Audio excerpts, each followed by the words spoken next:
নিজের সন্তান চিনতে যেমন বাপ মার ভুল হয় না, আমার নবীকে চিনতে ওই ইহুদি খ্রিস্টানদের তেমন ভুল হবে না। হযরত আবু বকর এই জন্য বললেন, ওয়াই হাক ফানহাস, তুমি ধ্বংস হও। তুমি একটা ইহুদি পণ্ডিত হয়ে নবীজির প্রতি ঈমান না এনে তুমি বরং এদেরকে সাথী সঙ্গীদেরকে বিভ্রান্ত করছো, তুমি ধ্বংস হও।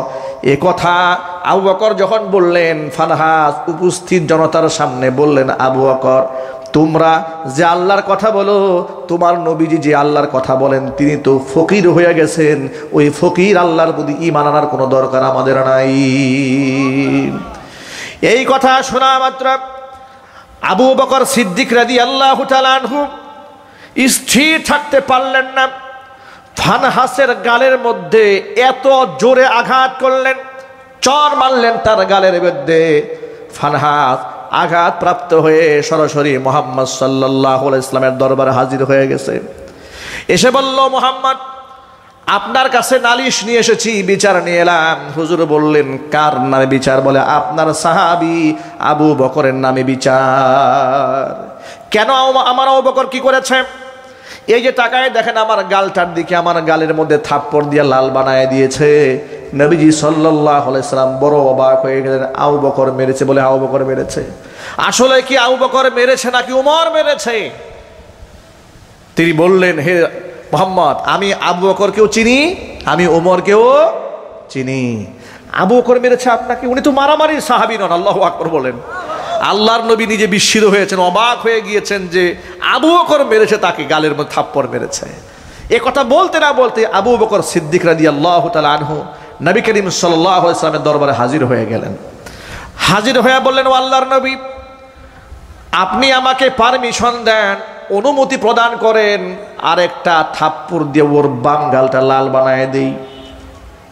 নবী করিম সাল্লাল্লাহু আলাইহি ওয়াসাল্লাম বড় অবাক হয়ে গেলেন, আবু বকর কেন আপনি তাকে মেরেছেন, আঘাত করলেন কেন? ইয়া রাসূলুল্লাহ, সে যদি আমাকে গালমন্দ করতো কিংবা আমাকে আঘাত করতো আমি কোনো প্রতি উত্তর করতাম না, কিন্তু আমাকে শোনায় শুনিয়ে সে আমার আল্লাহকে ফকির বলে গালি দিয়েছে, এটা আমি বরদাস্ত করতে পারি নাই। ফানহাসকে ডেকে মুহাম্মদ সাল্লাল্লাহু আলাইহি ওয়াসাল্লাম বলে, ফানহাস তুমি কি সত্যি আল্লাহকে ফকির বলে গালি দিয়েছো? ফানহাস বলে, ও মুহাম্মদ, আবু বকর আমার নামে মিথ্যা কথা বানিয়ে বলছে, আমি আল্লাহকে ফকির বলি নাই। চিৎকার দেখো, নাউজুবিল্লাহ। আচ্ছা প্রিয় ভাইরা, আবু বকর সিদ্দিক রাদিয়াল্লাহু তাআলা আনহু কি তিনি মিথ্যা বলার সাহাবী? জোরে বলুন, মিথ্যা বলার সাহাবী তিনি নন। কিন্তু এখন এই মুহূর্তে নবী করিম সাল্লাল্লাহু আলাইহি সাল্লামের কাছে বিচার গেছে। আবু বকর যে থাপ্পড় মেরেছে তার সাক্ষী আবু বকর নিজেই, কিন্তু ফানহাস যে আল্লাহকে ফকির বলে গালি দিয়েছে এর তো কোনো দলিল এই মুহূর্তে আবু বকরের কাছে নাই।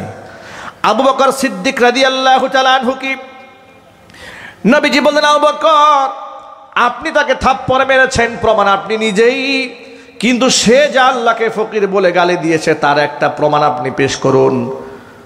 আবু বকর সিদ্দিক রাদিয়াল্লাহু তাআলা আনহু বললেন, ও আল্লাহর নবী, আমি কেমনে প্রমাণ দেব যেখানে সে আমাকে শুনিয়ে আল্লাহকে ফকির বলে গালি দিয়েছিল তার ডানে বামে সামনে পিছনে তার দলের লোকেরাই ছিল, আমার দলের কেউ ছিল না, কোনো মুসলমান ছিল না।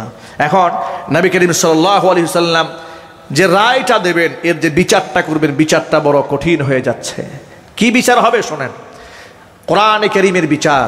বিচার হলো, ওয়াকাতাবনা আলাইহিম ফিহা আন্নান নাফসা বিন নাফসি ওয়াল আইনা বিল আইনি ওয়াল আনফা বিল আনফি ওয়াল উযুনা বিল উযুনি ওয়াসসিন্না বিসসিন্নি ওয়াল জুরুহা কিসাস। ইসলামের বিচার ব্যবস্থার চেয়ে দামি বিচার ব্যবস্থা পৃথিবীতে আর হতে পারে না। ইসলাম যত ইনসাফ পৃথিবীতে উপহার দিয়েছে, বিশ্ববাসীকে উপহার দিয়েছে, বিচারকের আসনে বসে ইসলাম যে আদর্শ দুনিয়াতে রেখে গেছে, গোটা দুনিয়ার মধ্যে এত সুন্দর ইনসাফ আর কেউ দেখাতে পারে নাই। ঠিক কিনা বলেন? এই জন্য সকল ক্ষেত্রে ইসলাম দরকার আছে না নাই? যদি বলেন দরকার আছে না নাই? আল্লাহর নবী কি রায় দেবেন শোনেন। কোরআন বলেছে, কোনো ব্যক্তি যদি কাউকে হত্যা করে বিনিময়ে তাকে হত্যা করতে হয়, চোখ কানা করে দিলে বিনিময়ে তার চোখ কানা করে দিতে হয়, দাঁত ভেঙে দিলে তার দাঁত ভেঙে দিতে হয়, কান কেটে দিলে তার কান কেটে দিতে হয়। ওয়াল জুরুহা কিসাস, আঘাত করলে হুবহু সে আঘাত ফিরিয়ে দিতে হয়। এখন কি রায় হয়ে যাবে তাহলে? আবু বকর যদি নিজের পক্ষে প্রমাণ পেশ করতে না পারে, রায় হয়ে যাবে আবু বকর সিদ্দিক রাদিয়াল্লাহু তাআলা আনহু যেভাবে ফানহাসের গালে থাপ্পড় দিয়েছে, ফানহাস হুবহু এরকম একটা থাপ্পড় আবু বকর গালে উঠায় দেবে। কঠিন একটা রায় হয়ে যাচ্ছি। আপনারা এক বাক্যে জবাব দিয়ে বলেন, হযরতে আবু বকর কাফিরের গালে হাত তুলেছে নিজের ক্ষোভ মেটাবার জন্য নাকি আল্লাহর সম্মান রক্ষা করার জন্য?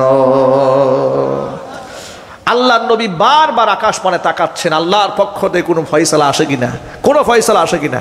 ঠিক ইতোমধ্যেই কোরআন মাজিদের আয়াত নিয়ে জিবরাইল আলাইহিস সালাতু ওয়াস সালাম হাজির হয়ে গেলেন।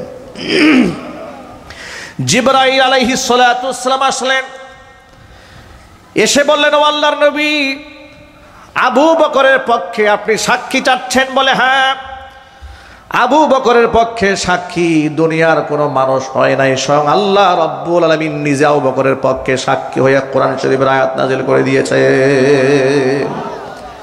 কোরআন মাজিদের মধ্যে আয়াত তখন নাজিল হলো, লাকাদ সামিআল্লাহু কাওলাল্লাযীনা ক্বালু ইন্নাল্লাহা ফাকীরু ওয়া নাহনু আগনিয়া।